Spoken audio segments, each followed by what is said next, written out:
दोस्तों, ocean network में आपका स्वागत है। पाकिस्तान में तभी से बवाल चल रहा है जब से बिलावल भुट्टो गोवा आए थे, यानी भारत आए थे एससीओ समिट में। और उसके बाद जब से वो लौटे हैं उसके बाद से भी तमाम तरह की बहसें हम देख रहे हैं, आरोप तराशी का एक पूरा सिलसिला देख रहे हैं। इधर जयशंकर साहब ने कुछ बयान दिया, उधर शुक्रवार को उनकी तरफ से एक बयान आया। इसकी तो हम चर्चा करेंगे ही कि बिलावल भुट्टो यहाँ करने क्या आए थे। और चलिए मान लें कि एससीओ की उनकी जिम्मेदारी थी, प्रतिबद्धता थी, वो उसमें आए थे। लेकिन ये अरमान लेकर के क्यों आए थे कि एस जयशंकर साहब से उनकी टॉक्स हो जाएंगी, जो कि उनको निराशा हाथ लगी। इसके अलावा भी कई मुद्दे हैं जिन पर आज हम चर्चा करेंगे। डॉक्टर अमजद अयूब मिर्जा मेरे साथ ब्रिटेन से जुड़ रहे हैं और उनको जोड़ करके हम चर्चा को आगे बढ़ाते हैं। डॉक्टर साहब, बहुत स्वागत है आपका। नमस्कार। थैंक यू जी, बहुत शुक्रिया मुझे बुलाने का। Thank you. डॉक्टर साहब, सबसे पहले तो ये बताइए, मैं बिलावल भुट्टो और दूसरे मसलों पर तो बाद में आता हूँ। आपने पिछले दिनों एक रिपोर्ट दी थी कि G20 के मद्देनजर अब भारत के अलग अलग हिस्सों में कुछ टारगेट किए जाएंगे, कुछ धमाके किए जाएंगे, कुछ आतंकवादी वारदातें की जाएंगी। अभी आपने एक और खबर ब्रेक की है कि जैश और कुछ दूसरे संगठन दिल्ली को निशाना बना सकते हैं। कुछ समय पहले आपने कहा था कि पुंछ की साइड से कुछ आतंकवादी घुसपैठ कर सकते हैं, और हमने और आपने देखा कि जब बिलावल भुट्टो यहाँ थे लगभग उसी समय पुंछ में हमारे 5 जवान जो हैं वो वीर गति को प्राप्त हुए, उन पर अटैक हुआ। आपके पास बहुत पुख्ता खबरें होती हैं। ये बिना आईएसआई और बिना मिलिट्री, पाकिस्तान की मिलिट्री की शह के तो ये हो नहीं सकता है कि वो घुसपैठ करें और भारत में इस तरह की वारदातें करें। सब जानते हैं G20 को लेकर के किस तरह की परेशानी सीमा पार है। G20 की समिट के तहत ही एक बैठक मई में ही श्रीनगर में होने जा रही है, जिसको लेकर के पाकिस्तान बौखलाया हुआ है। तो आप क्या कहते हैं, ये क्या भारत की जो सिक्योरिटी है वो इनके जो भी दांव पेच हैं, जो भी साजिशें हैं, उनको कहीं ना कहीं विफल करने में नाकाम हो रही हैं क्या? क्योंकि पुंछ की घटना ऐसे ही शो करती है। बहुत शुक्रिया चौधरी साहब। देखें, ये मार्च में मीटिंग हुई थी GHQ में, और उसमें मास्टर प्लान जो बनाया गया है वो पेश किया गया था, और उसमें ये था कि G20 को काउंटर करने के लिए इन्होंने 3 तरह के जो है वो प्लानिंग की है। एक है डिप्लोमेटिक सतह पे उसकी जो प्लानिंग हो रही है, एक जो घुसपैठ के जरिए और आतंक के जरिए जो वो सबोटाज करना चाह रहे हैं उसको, और तीसरा था कि पाकिस्तान के अंदर POJK में गिलगित बल्तिस्तान और पाकिस्तान में G20 को लेकर जितना प्रोपेगेंडा किया जा सकता है, अपनी अवाम को, अपनी जनता को डार्क में रखने के लिए वो किया जाए। और एक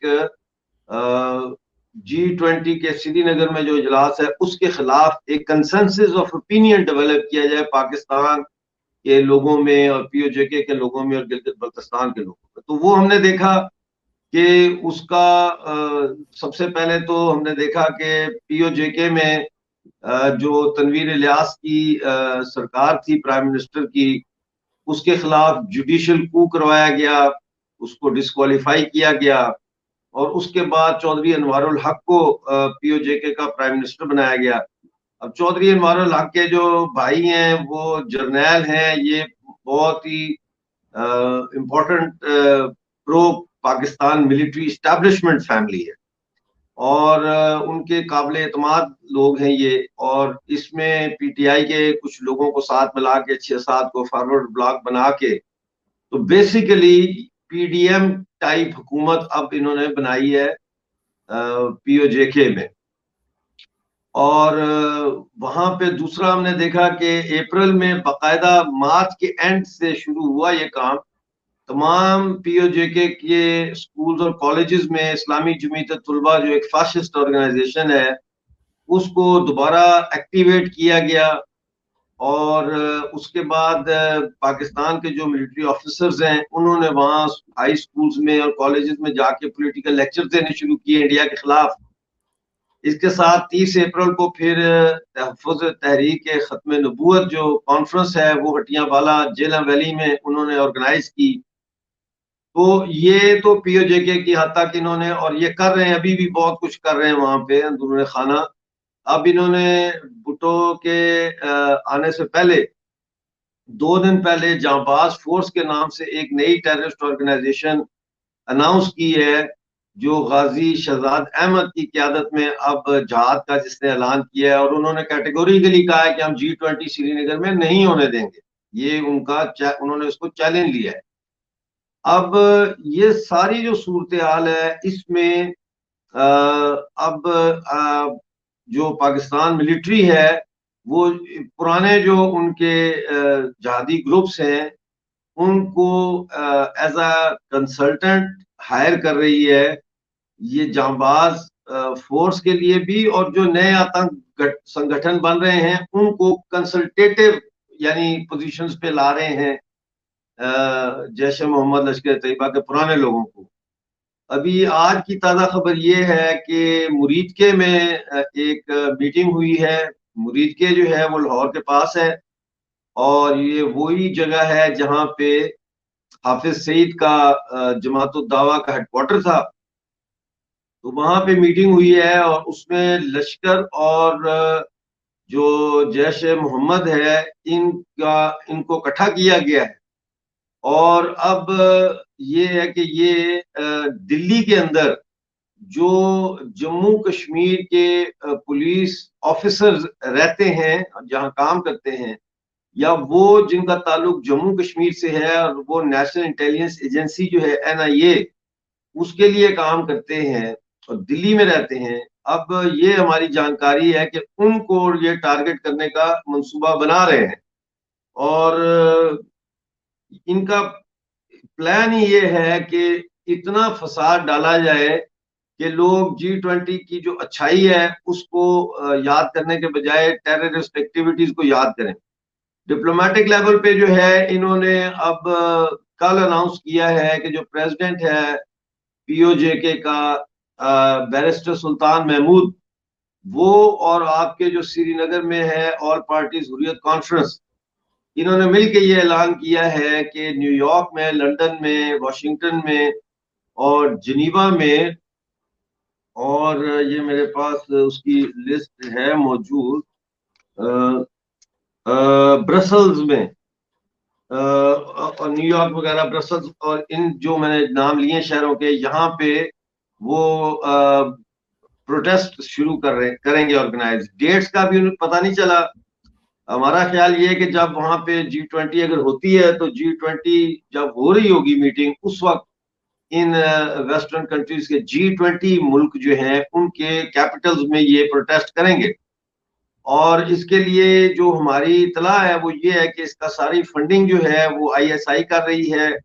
और इसका मैकेनिज्म ये है कि फंडिंग जो है वो जाएगी पाकिस्तान एम्बेसी में, और पाकिस्तान एम्बेसी जो है उसके अंदर जो ISI का सेल है, जिसको हर एम्बेसी के अंदर मिलिट्री अटैची लीड करता है, उसकी दैयत में ये फिर जो चुनिंदा मसाजिद हैं उन शहरों में यूरोप और अमेरिका के, जहां पे अमाम जो है इनके पेरोल्स पे हैं, उनको पेमेंट की जाएगी। वो फिर कोचेस वगैरह का बंदोबस्त करेंगे, केटरिंग का बंदोबस्त करेंगे। और दूसरा ये कि जो सहूलतकार हैं ऑर्गेनाइजेशंस, जैसे JKLF वाले हैं और दूसरी पार्टियां हैं, उनको भी ये फैसिलिटेट करेंगे और उनको इकट्ठा करके ये मुजाहरे करेंगे।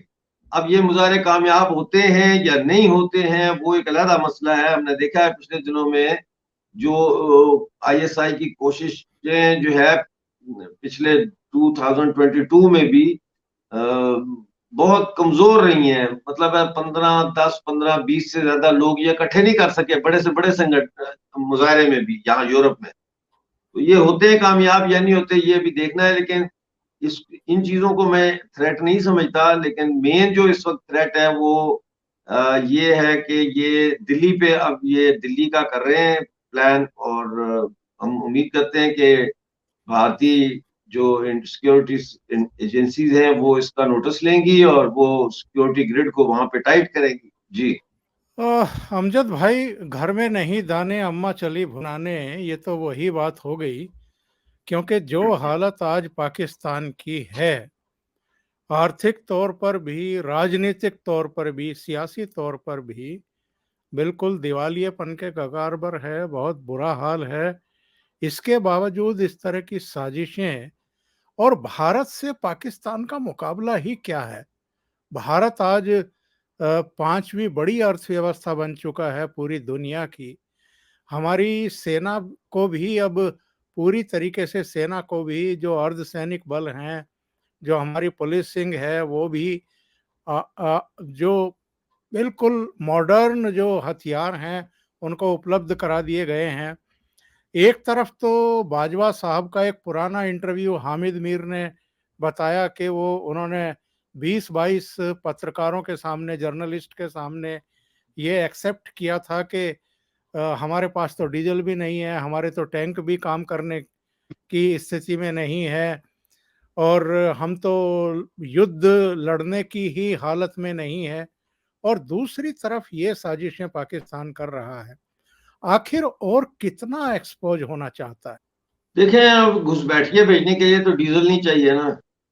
और ये जो जंग नहीं लड़ सकते हिंदुस्तान के साथ, तो उसी की वजह से ये इस किस्म के इंडिविजुअल टेररिज्म के एक्ट कर रहे हैं, गुरिल्ला टैक्टिक्स इस्तेमाल कर रहे हैं, जंगलात में से घुसाड़ रहे हैं उनको, या वाया नेपाल या वाया बांग्लादेश या इवन वाया श्रीलंका। ये दहशतगर्द घुसा रहे हैं वहां पे। और जो वहां ऑलरेडी इनके लोग मौजूद हैं वो फिर इनको आगे हथियार वगैरह सप्लाई करते हैं। अब आप देखें पिछले दिनों में कितने ड्रोन इन्होंने गिराए हैं जो पाकिस्तान से आए हैं। तो वो तो हमें पता है जो गिराए हैं, तो जो नहीं गिराए उनका तो हमें नहीं पता, है ना। भाई 10 उन्होंने भेजे, 3 इन्होंने गिरा दिए, 4 का पता ही नहीं लगा। तो ऐसा भी तो हो सकता है। तो असलहा जी जी। आ रहा है, पैसे आ रहे हैं ड्रोन्स के जरिए। और ये काफी इस वक्त जो है ना तशवीशनाक सूरत हाल है। जी। डॉक्टर साहब, पीओजेके का आपने जिक्र किया है। वहाँ तो तमाम प्रदर्शन होते रहते हैं। अब तो वहाँ से आवाज़ें उठ रही हैं कि हम हमारे लिए तो बॉर्डर खोल दो, हम तो हिंदुस्तान में मिलना चाहते हैं। आप से बेहतर और कौन जानता है वहाँ की सिचुएशन, और लोगों का जो मन है उसको बेहतर तरीके से आप रीड कर रहे हैं। यहाँ जो जम्मू कश्मीर है भारत में, वो तो तरक्की के रास्ते पर निकल पड़ा है। यहाँ जितने काम हो रहे हैं और जिस तरह का मामूल यहाँ आ गया है, क्योंकि बहुत बड़े पैमाने पर आतंकवादी मारे गए, उनके कमांडर मारे गए, जो अलगाववादी थे उनकी जबानें बंद हुई हैं, जो पॉलिटिशियन पाक परस्ती दिखाते थे वो भी अब आम तौर पर चुप हैं। एक आध को छोड़ दें, महबूबा मुफ्ती वगैरह को, कभी कभी फारूक अब्दुल्ला के सिर पर भी भूत सवार होता है, पर आम तौर पर शांति है। और भारत सरकार अब जम्मू कश्मीर में चुनाव कराने के बारे में सोच रही है। दिसंबर तक हो जाए या अगले साल के शुरू में हो जाए या लोकसभा के साथ हो जाए, पर जी। चुनाव की तैयारी कर रही है। क्या बौखलाहट की वजह ये भी है चीन और पाकिस्तान दोनों की, कि भारत का जो कश्मीर है, जम्मू कश्मीर है, वो तरक्की के रास्ते पर निकल चुका है, और अब तो हालत ये है कि पाकिस्तान के कब्जे वाला जो इलाका है वो भी भारत के साथ मिलना चाहता है? देखिए, इसमें 2-3 चीजें हैं। एक तो ये है कि चाइना का जो इंडिया के साथ मसला है वो ये है कि वो किसी भी तरीके से हिंदुस्तान को परेशान रखना चाहता है। सिक्योरिटी का इशू खड़ा रखना चाहता है, ताकि चाइना जो है वो इंडिया को की जो ग्रोथ रेट है या जिस रफ्तार से तरक्की हो रही है उसको वो सुस्त कर सके। पाकिस्तान का जहां तक ताल्लुक है वो ये है कि पाकिस्तान एक ऐसा मुल्क है जिसकी बुनियाद ही हिंदुस्तान दुश्मनी और हिंदू दुश्मनी पे बनी थी। तो वो उसके लिए जरूरी है कि हर वक्त कुछ ना कुछ करते रहना, ताकि हिंदुस्तान की तरफ से भी बयानात आए और फिर उन बयानात को दिखाया जाए कि देखो हिंदुस्तान हमारा दुश्मन है, वो तो ये कह रहा है, लेकिन ये ना बताया जाए कि हमने उनको क्या कहा है जिसकी जवाब में उन्होंने ये कहा है। तो वो एक उन्होंने सिस्टम बनाया है। अब चाइना और पाकिस्तान दोनों का जो कॉमन इंटरेस्ट है वो सी पैक है, और उसमें जाहिर है कि सी पैक को इस वक्त बहुत मुश्किलात का सामना है। बलूचिस्तान में इंसर्जेंसी चल रही है और केपीके में जो है वो टीटीपी वाले मार रहे हैं पाकिस्तानी आर्मी को। तो इस सारी सूरत हाल में चाइना और पाकिस्तान जो है वो कश्मीर को और लद्दाख का जो इलाका है इनको रखना चाहते हैं डिस्टर्ब्ड एरियाज, ताकि इंडिया यहाँ पे एंगेज रहे, और अगर किसी वक्त इंटरनेशनल मंच पे कोई बात हो तो वो इंडिया का सामने रख सके कि जी ये देखिए इंडिया ये कर रहा है, ये कर, ये ना बताएं कि हम क्या कर रहे हैं। मिसाल देता हूँ ना कि अब देखें ये जो मारे हैं दहशतगर्द, कल भी मारे हैं वहां पे जम्मू कश्मीर में, तो पाकिस्तान के अखबारात में खबरें छप रही हैं कि G20 के तैयारी के दौरान जो है वो कश्मीरी मासूम कश्मीरी नौजवानों को शहीद किया जा रहा है। मतलब वो स्पिन दे रहे हैं ना उसको, वो ये नहीं कह रहे दहशतगर्द घुसपैठिए थे जिनको मार रहे हैं। तो इसमें अब देखते हैं इसका, मैं समझता हूँ कि जो इंडियन गवर्नमेंट है इनको यूएई को, और क्योंकि यूएई पाकिस्तान को पैसे दे रहा है, और अमेरिकन को ऑन बोर्ड लेना चाहिए और उनके जरिए पाकिस्तान पे प्रेशर डलवाना चाहिए कि G20 जो है वो सिर्फ इंडिया का G20 नहीं है, वो बाकी 19 देश भी उसमें शामिल हैं और बड़ी पावर्स हैं। तो इसको बाज रखें, क्योंकि अगर ये बाज नहीं आए और अगर इन्होंने जो हमारी रिपोर्ट है उसके मुताबिक जैसे जैसे G20 करीब आ रही है, इन्होंने बहुत बड़े बड़े दहशतगर्दी के वाकयात करने की प्लानिंग कर रखी है, मुंबई में, आपके इधर दिल्ली में और शहरों में। तो वो फिर G20 गुजरने के बाद जो है फिर तो इनका तो ये अगर इंडिया ने फैसला कर दिया कि हमने इनको सबक सिखाना है और फौजें चढ़ा दी, तो ये तो 48 घंटे से ज्यादा लड़ ही नहीं सकते। तो ये तो फिर कहानी खत्म है इनकी। तो ये एक इस पूरे रीजन में जंग का जो खतरा है वो पाकिस्तान की वजह से मंडला रहा है। जी मिर्जा साहब, मैं ये जानना चाहता हूँ, पिछले दिनों पाक सेना प्रमुख बीजिंग की यात्रा पर गए, चीन की यात्रा पर गए, उससे पहले प्राइम मिनिस्टर भी गए थे। ये इनका बीजिंग का दौरा, चीन का दौरा केवल इसलिए कि चीन से पाकिस्तान को कुछ मिल जाए और जो प्रोजेक्ट लटके पड़े हैं चीन के, कुछ उनके लिए ही पैसा जारी हो जाए तो शायद हमारा काम बन जाए। पिछले दिनों तो इनके आपके मिलिट्री के जो कमांड, आपके सेना प्रमुख हैं, उनकी लैंग्वेज को लेकर के वो जिस तरीके से अटक रहे थे अंग्रेजी बोलते हुए, पूर्व वहाँ के विदेश मंत्री के साथ बातचीत में, उसकी भी खासी मजाक उड़ी है। तो ये जो कुल मिलाकर के इनका प्रयास है, यूएई वो हाथ खड़े कर चुका, इनकी मदद नहीं कर रहा है। आईएमएफ में 6 महीने से इनकी एप्लीकेशन लटकी पड़ी है, वहाँ भी कोई सुनवाई नहीं हो रही। चीन भी आसानी से पसीज नहीं रहा, अमेरिका तो एक तरीके से हाथ खींच ही चुका है। तो ऐसी सिचुएशन में अंदरूनी हालात क्या हैं इस समय पाकिस्तान के? ये जो जनरल गया है वहां चाइना, इसमें एक बहुत बड़ा जो इशू वहां एड्रेस करने गए हैं ये, वो स्पेयर पार्ट्स का है। अब जो अमेरिकन असला इनके पास है और जो इनके पास फ्रेंच असला है या दूसरे मुल्कों का असला है, उसके स्पेयर पार्ट ये खरीद नहीं सकते। तो ये उनके पुर्जे जो है ये भेजे गए हैं चाइना। ताकि चाइना में जो वेपन फैक्ट्रियां हैं वो उन पुर्जों के डुप्लीकेट वहां पे बना के पाकिस्तान को सप्लाई करें। ये अभी तक किसी जगह पे ये खबर ब्रेक नहीं हुई, आपके प्रोग्राम में बता रहा हूं मैं कि जी ये जी। अब स्पेयर पार्ट्स के लिए वहां गए हैं और इन्होंने वहां किया है। दूसरा ये है कि आईएमएफ का बहुत दबाव है कि फौज के बजट पे 15 से 20% तक जो है कटौती लगाई जाए। यही वजह है कि अभी तक आईएमएफ नहीं दे रहा है इनको लोन। तो उसके जवाब में इन्होंने ये वहां पे बात की है कि जो सी पैक है इसके जो इसको दोबारा से शुरू करने के लिए हम तैयार हैं। और उसके लिए भले चाइना अपनी फौज भी भेजना चाहे, अपने प्रोजेक्ट्स के हिफाजत के लिए सिक्योरिटी भेजना चाहे, तो हमें कोई इतराज नहीं। लेकिन इससे ज्यादा जो मैसेज वो वहां गए थे डिस्कस करने, वो ये था कि अफगानिस्तान को सी पैक में शामिल करना चाहता है चाइना। तो वो इसको फिर वहां बुला के ये डिस्कशन भी उनके साथ की है, जिसका हमने देखा है कि कल प्रेस कॉन्फ्रेंस हुई है और चाइना, अफगानिस्तान और पाकिस्तान के फॉरेन मिनिस्टर्स ने ऐलान किया कि सी पैक और बेल्ट एंड रोड इनिशिएटिव को अब अफगानिस्तान में भी फैलाया जाएगा। जी। और अमजद जी, ये जो बिलावल भुट्टो भारत आए थे, गोवा आए थे, एससीओ के समिट में आए थे, सब जानते हैं। लेकिन क्या मुंह लेकर के आए थे?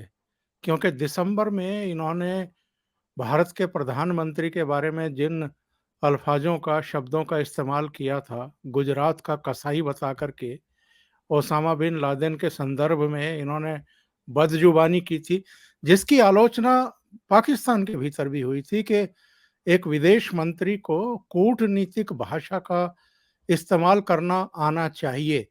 आपने जिस तरह की भाषा का इस्तेमाल भारत के लोकप्रिय प्रधानमंत्री के बारे में किया है, वो शोभा नहीं देता। इसके बाद भारत आ जाना और भारत में ये उम्मीद करना कि बायलैटरल टॉक्स हो जाएंगी, और एस जयशंकर की जो बॉडी लैंग्वेज थी जब वो सारे विदेश मंत्रियों का स्वागत कर रहे थे मेन मीटिंग के लिए, उस समय भी क्या इनको संदेश नहीं मिला कि भारत जो है वो जो भी आपने बदजुबानी की थी उसको बिल्कुल भी टॉलरेट करने को तैयार नहीं है? और उसके बाद फिर वापस पाकिस्तान जाकर के प्रेस कॉन्फ्रेंस कर रहे हैं, फिर भी कह रहे हैं कि दोनों देश आतंकवाद से पीड़ित हैं, दोनों देशों को बात करनी चाहिए।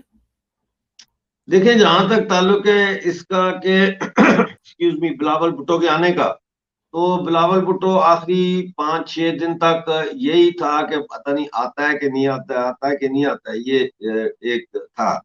लेकिन अंदर से ये फैसला कर चुके थे कि बिलावल जाएगा, इसलिए कि एक तो ये कि एससीओ जो है वो मतलब इन द फाइनल एनालिसिस वो चाइना का मंच है। और चाइना और फिर दूसरा बड़ा मुल्क रूस है। अब ये रूस से तेल ले रहे हैं, चाइना के साथ इनके इकोनॉमिक टर्म्स हैं, सिक्योरिटी टर्म्स है, सारा कुछ है। तो अगर ये नहीं जाते तो फिर ये 2017 में जब इन्होंने ज्वाइन किया था एससीओ को, उस वक्त जो इन्होंने ओथ पे साइन किए थे कि ये कोई ऐसा काम नहीं करेंगे जिससे एससीओ की कार्रवाई में कोई रुकावट पड़े, तो फिर वो रुकावट बन जाते। तो इसलिए ये उस प्रेशर के तहत आए। लेकिन जब आए तो फिर इन्होंने वो अपना जो है वो उसको पॉलिटिकल पॉइंट स्कोरिंग के लिए इस्तेमाल किया। और बिल्कुल ऐसे जैसे मतलब है कि इलेक्शन में हमारे एशिया में एक दूसरे पे कीचड़ उछाला जाता है, पॉइंट स्कोरिंग की जाती है, बिलावल भुट्टो ने वही किया। बिलावल भुट्टो को ये समझ नहीं आई कि बीजेपी की गवर्नमेंट है, बीजेपी स्टेट नहीं है। भारत की स्टेट जो है वो उस प्रेसिडेंसी भारत की G20 की प्रेसिडेंसी भारत की स्टेट के पास है। एससीओ की मीटिंग भारत की रियासत करवा रही है। वो चाहे कांग्रेस होती, चाहे बीजेपी होती, चाहे जनता दल होती, चाहे समाजवादी पार्टी की सरकार होती, वो करवाना पड़ता है आपको। तो वो बिल्कुल ऐसे जुबान इस्तेमाल कर रहे थे जैसे लग रहा था कि कांग्रेस के कोई ये मतलब राहुल गांधी का कोई डुप्लीकेट आ गया है। बिल्कुल वो लैंग्वेज थी, और उसको पाकिस्तान में भी पसंद नहीं किया गया। मैं आपको ये सही बात बता रहा हूँ कि पाकिस्तान में भी जो यूथ है उन्होंने पसंद नहीं किया। 12 साल के बाद एक मौका मिला पाकिस्तान को कि वो भारत के सरजमीन पर कदम रखे, इंटरेक्ट करे, जर्नलिस्टों से भी उनकी बैठक हुई और चीजें भी हुई। तो ऐसी बात करनी नहीं करनी चाहिए थी जिससे जो है वो फासले बढ़े। लेकिन उन्होंने ये साबित किया है कि पाकिस्तान की नीयत नहीं है कि भारत के साथ जो है वो फासले कम किए जाएं और उनको आपस में नजदीक एक दूसरे के लाया जाए। जी।